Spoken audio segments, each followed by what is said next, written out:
Bonjour à toutes et à tous, j'espère que vous allez bien. Comme promis, je refais les tutoriels pour débutants sur ma chaîne YouTube, c'est-à-dire comment acheter et donc revendre ses premières crypto-monnaies, comment les sécuriser dans une seconde vidéo qui arrivera, c'est-à-dire ouvrir son propre portefeuille, récupérer les crypto-monnaies qu'on a achetées et sécuriser ce portefeuille, et une dernière vidéo qui relèvera plus de comment échanger des crypto-monnaies contre d'autres plus petites crypto-monnaies et comment suivre son portefeuille qui évolue à travers le temps puisque les valeurs que vous avez achetées vont changer au fil de l'eau.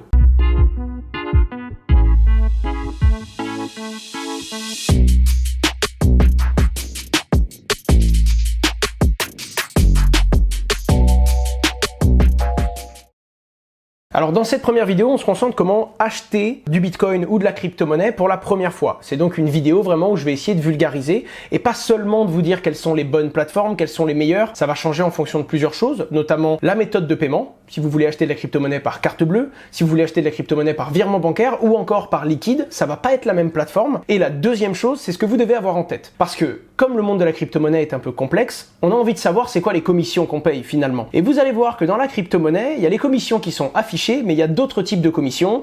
On a l'habitude quand on est dans l'écosystème, mais quand on est débutant, on ne sait pas forcément où regarder et je vais vous apprendre à calculer ça aujourd'hui. Encore une fois, c'est une liste non exhaustive des plateformes qui proposent d'acheter et vendre de la crypto-monnaie. Moi, je vais vous en parler de 5-6 qui sont celles que j'utilise le plus souvent, que je connais de long terme et en qui j'ai confiance. Encore une fois, il en existe d'autres et vous pouvez très bien trouver d'autres plateformes qui proposent les mêmes services. De la même façon, les plateformes que je vous présente sont adaptées pour les Européens la plupart du temps et la France, évidemment. Si vous êtes dans un pays un peu plus exotique ou alors que vous êtes au Japon par exemple, il est possible que ces plateformes-là ne fonctionnent pas. Et évidemment, le truc qui m'intéresse vraiment de vous transmettre, c'est la dynamique. C'est-à-dire que vous allez vous rendre compte que vous choisissez la plateforme 1, 2 ou 4, c'est globalement toujours la même chose. On a deux choses à avoir en tête. On doit se méfier des commissions, on doit savoir comment ça fonctionne et ensuite on a tout le temps le même processus. On va s'inscrire, on va valider son identité et ensuite on va avoir sa crypto-monnaie que l'on peut conserver sur la plateforme ou retirer. Juste avant de passer à la pratique et de vous montrer comment créer son compte et comment faire un premier achat, on va parler des deux choses importantes à avoir en tête. Le premier point très important, c'est que vous allez devoir faire ce que l'on appelle un KYC.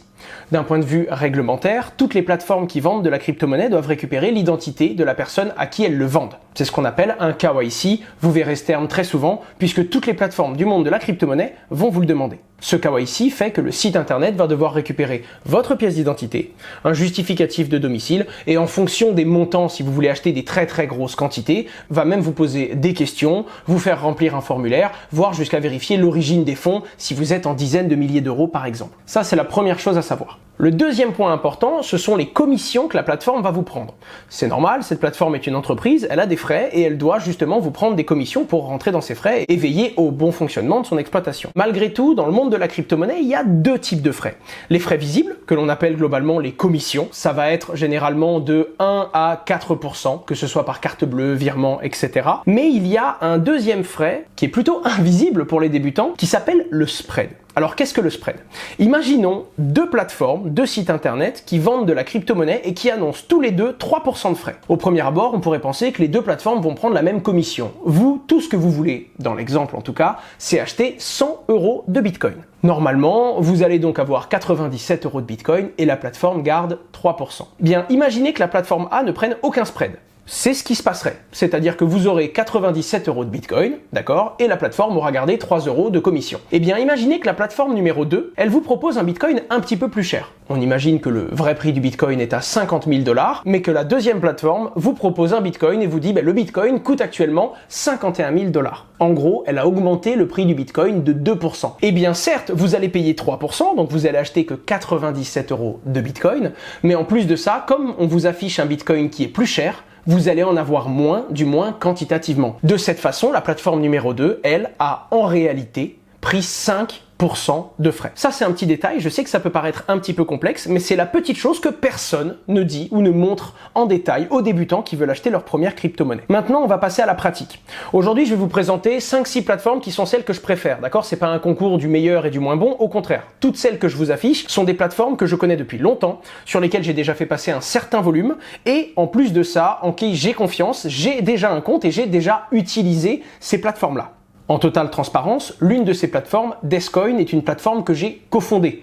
Je me voyais pas vous faire cette vidéo sans vous informer de ce détail, évidemment. Maintenant, on va passer à la pratique et je vais vous montrer par exemple sur les cartes bleues la différence entre les frais affichés et le spread que prennent certaines plateformes et vous allez voir que ça joue quand même sur la balance finale quand vous désirez acheter vos premières crypto-monnaies. Commençons par ceux qui veulent acheter par carte bleue. Par carte bleue, il y a quelques plateformes. En réalité, il y en a vraiment plusieurs à l'international, mais je vais vous parler de 2 grosses plateformes à l'international et 2 plateformes qui sont PSAN, donc des plateformes enregistrées et régulées en France. En l'occurrence, CoinHouse, qui est une plateforme que j'utilise depuis très longtemps. Ils existent vraiment depuis longtemps, puisqu'avant de s'appeler CoinHouse, ils s'appelaient la Maison du Bitcoin et ils avaient des bureaux en physique à Paris.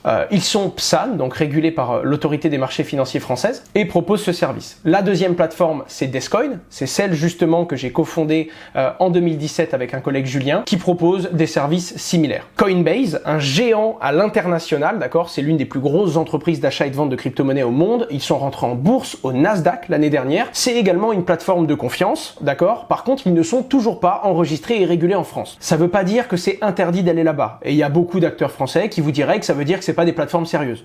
Pour moi, c'est pas vrai. Pour moi, être PSAN, c'est un gage de crédibilité. Ça vous prouve qu'on a déjà réussi à se faire réguler et s'enregistrer en France. Malgré tout, c'est tellement jeune comme régulation, il y a de très grosses plateformes de confiance qui l'ont pas encore eu. Autant vous dire que pour un géant américain, ça va prendre un petit peu de temps d'être régulé sur le territoire français. De la même façon, une autre plateforme, un petit peu plus complexe par carte bleue, mais qui le propose quand même, c'est Binance. Binance, qui ne propose pas que de l'achat et vente de crypto-monnaies, qui est également un exchange, qui propose de l'échange entre plein de crypto-monnaies différentes. C'est intéressant parce que c'est un outil vraiment très complet, par contre beaucoup plus complexe pour un débutant. Si vous démarrez, le mieux c'est de se cantonner sur l'une des 3 premières plateformes que je vous ai présentées. Alors l'intégralité des liens de ces plateformes sont dans la description. Maintenant on va rentrer dans les détails des frais à un instant T, parce que ça peut changer d'une crypto-monnaie à l'autre. On va voir un petit peu comment fonctionnent ces plateformes. Je vais vous parler des quelques plateformes que j'utilise et selon quel besoin, et ensuite on fera juste une petite inscription pour que je vous montre le déroulement entre le moment où vous créez votre compte et le moment où vous passez votre commande. Je vous affiche les frais à l'écran. Alors pour l'instant on en a pris 5, 4 que je viens de vous présenter, CoinHouse, Descoin, Coinbase et Binance,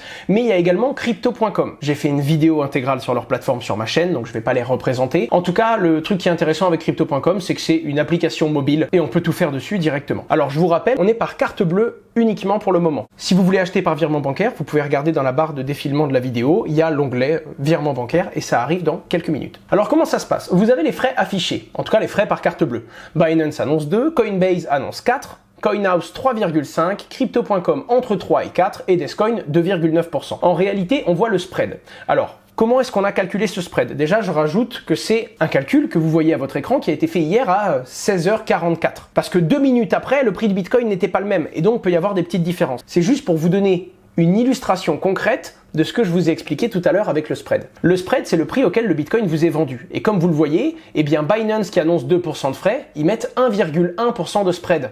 Parce que le Bitcoin qui était à 41 500 €, comme on peut le voir là, c'était sur la plateforme la moins chère, eh bien Binance, lui, vous disait que le Bitcoin était à 41 900. En vous vendant le Bitcoin un peu plus cher, ils ne prennent pas 2%, mais ils prennent bien 2 plus 1,1, c'est-à-dire 3% de frais. Coinbase, qui sont les plus chers pour le coup, ma première vidéo que j'avais fait il y a 3 ans pour acheter ses premiers Bitcoins, c'était sur cette plateforme. Elle s'adresse du coup surtout le Coinbase de base et qui est disponible en application mobile aux plus débutants et en profite parce qu'on peut mettre un petit spread pour se protéger parce qu'on a peur que le prix du Bitcoin bouge entre le moment où le client commence à acheter et le moment où il finit le paiement. Par contre 1,5%, je trouve que Crypto.com, Coinbase et Binance abusent. Ça semble être un moyen de prendre plus de commissions, plus qu'un moyen de se protéger des variations du prix. En l'occurrence, CoinHouse qui ont un super spread, c'est pas grand chose, 0,6% de spread, et Descoin aussi, ça ressemble plus à de la protection de la variation du prix qu'à un spread pour faire de la commission. Ensuite, on a voulu avec Descoin volontairement être les moins chers suite à ce benchmark, donc on a mis 2,9% de frais,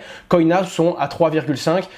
Toutes les plateformes font parfois des réductions, des fois pendant les fêtes, on peut payer moins cher. Donc ce que je veux vous dire, c'est que ce tableau-là, c'est mon top 5 déjà. Je suis sur toutes ces plateformes et j'achète des bitcoins à peu près partout. Il n'y a pas de préférence vers l'une envers l'autre. Et d'ailleurs, regardez pour 100 € de crypto-monnaie achetée, les différences sont ridicules. Enfin, vous avez 0,00233 Bitcoin sur Descoin, alors que vous êtes à 0,00231 Bitcoin sur CoinHouse. C'est vraiment non significatif. Vous voyez les frais réels en bout de ligne, donc c'est les frais réels à un instant T. Sachez que je me suis permis de mettre dans la description tous les liens pour aller sur ces sites et naturellement, comme j'ai une affinité avec Descoin, vous avez un code de réduction. C'est-à-dire que si vous ouvrez votre compte avec le lien que je vous mets dans la description, donc avec le code parrainage Asher, vous avez moins 14% de commission sur les frais par carte bleue pendant 6 mois, ce qui vous fait passer en frais total à 2,85. Le but, c'était vraiment qu'il y ait un point d'entrée et que pour les plus débutants, vous compreniez réellement qu'est-ce que c'est d'acheter de la crypto-monnaie, où est-ce qu'on peut le faire, comment est-ce qu'on peut comprendre la vraie commission que l'on va payer finalement. Je vous montrerai ensuite les panneaux, c'est toujours à peu près la même chose. Quand vous êtes connecté, le site ressemble à peu près à la même chose.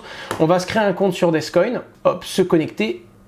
Je n'ai pas encore de compte. Je vais mettre un compte avec lequel j'ai une adresse email avec lequel j'ai créé un compte. Au niveau du mot de passe, mettez un mot de passe très sérieux. Alors moi, j'en mets un très léger parce que c'est pour la vidéo, d'accord? C'est un exemple. Mais vous mettez un vrai mot de passe. Ce qu'il faut comprendre, c'est que sur votre compte en banque, il y a un bug, on vous vole de l'argent, vous avez juste à contacter la banque et vous pouvez vous faire rembourser. Là, c'est de la crypto-monnaie. Si quelqu'un se crée à votre compte, il n'a pas accès à vos discussions Facebook et donc juste à des informations privées. Là, il a accès à votre argent. Si vous avez de l'argent sur une plateforme d'échange ou de brocage, comme je suis en train de vous présenter, un broker qui achète et qui vend de la crypto-monnaie, si quelqu'un arrive à envoyer votre crypto-monnaie à l'extérieur du compte, la plateforme, que ce soit CoinHouse, Coinbase ou même Descoin, ils ne pourront rien faire pour vous. En l'occurrence, vous pouvez mettre le code parrainage Asher et si vous êtes une entreprise, vous pouvez cliquer sur créer le compte pour une société. À ce moment-là, vous remplissez. Donc vous avez toutes les informations de base, date de naissance. En cochant cette case, vous acceptez les conditions générales et vous faites continuer. À ce moment-là, et c'est le cas sur toutes les plateformes, vous allez recevoir un mail de confirmation. Vous cliquez sur confirmer mon compte et là, ça vous met sur une page et ça valide définitivement votre inscription. Une fois que votre compte a été activé, moi je clique sur me connecter, je retape mon adresse email, le mot de passe que j'ai mis et le vôtre sera plus sécurisé que ça, d'accord? Ce sera un mot de passe plus long. Le mieux c'est de mettre des caractères spéciaux, des lettres en majuscules et des chiffres. Vous arrivez sur un profil et vous vous rendrez compte que toutes les plateformes sont à peu près pareilles. Sur CoinHouse par exemple, j'ai déjà mon compte. C'est ça la sécurité dont je vous parlais. En plus de votre mot de passe, il faut activer ce que l'on appelle un 2FA. C'est très important et ça fait que même si quelqu'un trouve votre mot de passe, tant qu'il n'a pas votre téléphone avec votre application, il ne peut pas avoir le petit code supplémentaire qui sert à se connecter et qui change chaque seconde. En l'occurrence, 646 124 pour moi. Il est en place parce que j'ai déjà un compte chez CoinHouse. Donc là voilà, vous voyez, c'est toujours pareil. On a un dashboard, globalement on voit le prix des crypto-monnaies. À côté de ça, vous avez le détail de votre portefeuille. En attendant, j'ai rien sur aucun des deux portefeuilles. J'ai 0 € ici et 0 € là-bas. Et vous pouvez investir, regarder votre portefeuille, voir votre historique. Et de la même façon, vous voyez que dans Profil, il faut valider son identité. C'est la deuxième étape dont je vous parlais. Puis pareil, vos documents d'identité n'ont pas été acceptés. Donc là, je dois valider mon identité à nouveau. Pareil, donc vous allez dans valider votre identité. Et là, vous avez la deuxième et dernière démarche, même si moi je vous en rajouterai une petite troisième pour sécuriser votre compte. Ça va être du coup de remplir les informations. Je suis entrepreneur, l'origine de mes fonds vient de mon salaire. C'est un exemple. Je ne suis pas politiquement exposé et je n'exerce pas dans des secteurs à risque, etc., etc. De la même façon, vous pouvez ensuite vérifier votre identité. En l'occurrence, Descoin utilise Synapse. Et là, vous allez commencer, ça va allumer votre caméra, vous faire une photo, vous faire envoyer votre pièce d'identité. Voilà. Une fois que votre compte est validé, vous avez juste à aller sur Investir et à réaliser le paiement. D'ailleurs, maintenant que votre inscription est finalisée, vous recevez un deuxième mail de la plateforme en général qui vous demande de valider votre identité. Ce sont les deux étapes que vous retrouverez partout parce que ça correspond à la régulation en vigueur en France, mais aussi en Europe et à l'international. Donc même si vous vous inscrivez sur Coinbase ou sur Binance, vous passerez par cette étape de validation d'identité. Une fois que votre profil est validé, vous pouvez faire votre premier achat. C'est vrai ici et ça fonctionne pareil partout. En l'occurrence, moi je vous rajoute juste une petite étape qui n'est pas obligatoire, mais je vous conseille réellement de le faire. Vous allez dans sécurité, toutes les plateformes ont sécurité, ou alors dans votre profil, vous avez sécurité ici et vous pouvez rajouter un Google Authenticator. Moi j'en ai déjà un sur CoinHouse comme vous l'avez vu. En l'occurrence, vous allez juste activer le 2FA, ça vous fait télécharger une application. Celle que je vous conseille, c'est Google Authenticator, le logo s'affiche à l'écran, et vous scannez ce code-là, et ça vous demande de taper le code qui s'affiche sur l'application, et vous faites activer. À chaque fois que vous devrez vous connecter, ça va vous demander en plus de votre mot de passe, le code qu'il y a sur votre téléphone. Mais au moins, si quelqu'un trouve votre mot de passe un jour, votre argent n'est pas en danger. Et ça fait toute la différence. Maintenant, vous allez dans Investir maintenant, vous tapez un montant en euros, par exemple sur Bitcoin, là vous avez le détail. vous voyez approximativement combien de Bitcoin vous allez récupérer. Vous voyez le prix du Bitcoin à l'heure actuelle, ce qui vous permet d'aller sur d'autres plateformes et de comparer le prix du Bitcoin qu'elles vous proposent. Et après, vous connaissez la dernière étape. Soit vous choisissez de faire par virement bancaire, parce que Descoin le propose aussi, soit vous prenez directement par carte bancaire. Vous avez les frais et vous faites suivant et vous réalisez le paiement en allant jusqu'au bout. Cette étape-là, vous vous en doutez bien, on va la sauter. Voilà, une fois que vous avez payé, vous avez les crypto-monnaies, donc le Bitcoin qui est arrivé. Vous voyez exactement la valeur que vous avez après commission. En l'occurrence, on ouvre le tableau, on s'attendait à un 3,25, on a un peu moins de 3, puisqu'on a 97 € de Bitcoin. Et si vous avez pris le lien en description, vous aurez même encore un peu plus, parce que vous avez des frais en moins, et vous avez une rétrocession de commission suite à cette affiliation. Alors, Descoin propose aussi les virements, CoinHouse aussi, mais quand il s'agit de virements bancaires, généralement j'utilise d'autres plateformes, pour plusieurs raisons. La première, parce que j'ai l'habitude de le faire, donc je vais directement le faire sur des échangeurs de crypto-monnaies. L'avantage avec les plateformes comme CoinHouse, Descoin, Coinbase, c'est qu'elles sont relativement simples à utiliser. D'autres plateformes peuvent être un peu plus rentables, c'est-à-dire vous proposent une plus grosse quantité de Bitcoin, par contre il faut savoir les utiliser. Globalement, avec le code que je vous ai mis sur Descoin, vous êtes à 1,8% de frais si vous faites du revirement bancaire, donc ça commence à être des frais qui sont relativement bas. Mais on peut encore aller chercher mieux. Sur Binance, pour les moins froussards, il y a une vidéo sur ma chaîne qui explique toute la plateforme de A à Z, comment elle fonctionne. Si ça vous intéresse et que vous voulez à la fois acheter par carte bleue, mais aussi pouvoir échanger vos crypto-monnaies, et il y a plein d'autres outils sur la plateforme, n'hésitez pas à regarder cette vidéo directement. En l'occurrence, par virement, j'en utilise deux. Kraken, la plupart du temps, c'est une plateforme d'exchange. C'est vraiment complexe pour un débutant. Par contre, c'est le même principe, hein. Vous vous connectez, vous validez votre identité, vous pouvez faire un virement. Le truc, c'est que ça va être beaucoup plus long. Même la validation d'identité peut prendre plusieurs jours. Par contre, vous pouvez vous retrouver à payer 0,2 ou 0,3% de frais sur vos bitcoins. C'est intéressant pour les gens qui commencent à acheter des dizaines de milliers d'euros, voire des centaines de milliers d'euros de bitcoin. Après, 1% globalement, on peut toujours l'assumer même sur des gros montants, mais c'est à vous de voir. Et mon objectif à moi, c'était de vous présenter différentes plateformes du plus simple au plus complexe. Il y a également Swissborg que j'aime beaucoup pour deux raisons. Déjà, ça fait portefeuille sur le téléphone parce que c'est une application mobile. Et ensuite, on peut payer par virement et les frais sont relativement bas. On va être entre 1 à 1,5% en comptant le spread, si je dis pas de bêtises. En fait, Swissborg, c'est un agrégateur. J'ai également fait une vidéo sur la plateforme sur ma chaîne YouTube. Vous pouvez regarder cette vidéo-là. Mais ça va regarder tous les prix des différentes plateformes pour essayer de vous obtenir le meilleur. Par contre, c'est uniquement en virement bancaire. Les étapes de validation, comment calculer les vrais frais que vous allez payer, et je vous ai montré quelques plateformes à choisir. Sachez qu'il y en a plein d'autres, hein, vous pouvez continuer vos recherches, mais je voulais juste vous parler très rapidement de Local Bitcoin. Local Bitcoin, c'est une plateforme qui, si je ne dis pas de bêtises, propose plein de façons de paiement. Vous le voyez ici, on peut payer par N26, on peut payer par MoneyGram, on peut payer d'autres types de versements, par PayPal, bref, tout plein d'autres méthodes que vous avez peut-être et qui vous intéressent. Je voulais juste présenter cette plateforme parce qu'elle peut être bien utile, d'accord, mais mettre un tout petit point d'exclamation dessus parce que c'est une plateforme qui va vous mettre en relation avec d'autres personnes qui veulent faire la chose inverse. Par exemple, j'ai du Bitcoin, je veux le vendre contre du cash, hein, je vous dis une bêtise, sur N26 par exemple, eh bien si vous êtes prêt à accepter N26 et vous avez du Bitcoin à vendre, ça va nous mettre en relation. Mais ça ne veut pas dire que la personne en face de vous est totalement sérieuse. Il y a évidemment des notes, donc on peut voir des vendeurs, un petit peu comme sur Uber, en fait, on peut voir qui est sérieux, qui ne l'est pas, mais faites attention, c'est quand même quelque chose que je recommande pas en général. On va pas faire de l'échange d'argent dans la rue en croisant quelqu'un simplement parce qu'on a réussi à avoir son nom sur un site internet.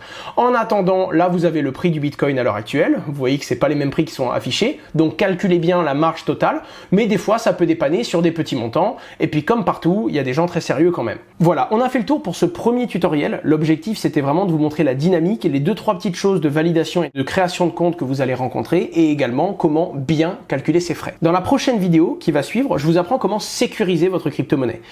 En l'occurrence, quand vous avez acheté votre crypto-monnaie, elle reste sur le site. J'ai actuellement 97 € de Bitcoin sur Descoin, mais cet argent est dans le portefeuille online de la plateforme Descoin. Oui, elle est à mon nom, c'est-à-dire que Descoin me doit cet argent, mais ce n'est pas dans mon portefeuille. Je ne l'ai pas créé dans mon propre wallet sur mon ordinateur ou dans un wallet hardware plus sécurisé. Tout ça, je vous l'explique dans la prochaine vidéo qui viendra compléter cette série. Si cette vidéo vous a plu, je vous invite à vous abonner et à laisser un pouce bleu ou un commentaire pour poser une question. Généralement, je réponds à peu près tout le monde. Et de la même façon, sur cette chaîne YouTube, je vais démocratiser et expliquer au plus simple certaines démarches, que ce soit pour les débutants, mais même pour les plus expérimentés dans le monde de la blockchain et des crypto-monnaies. Au revoir!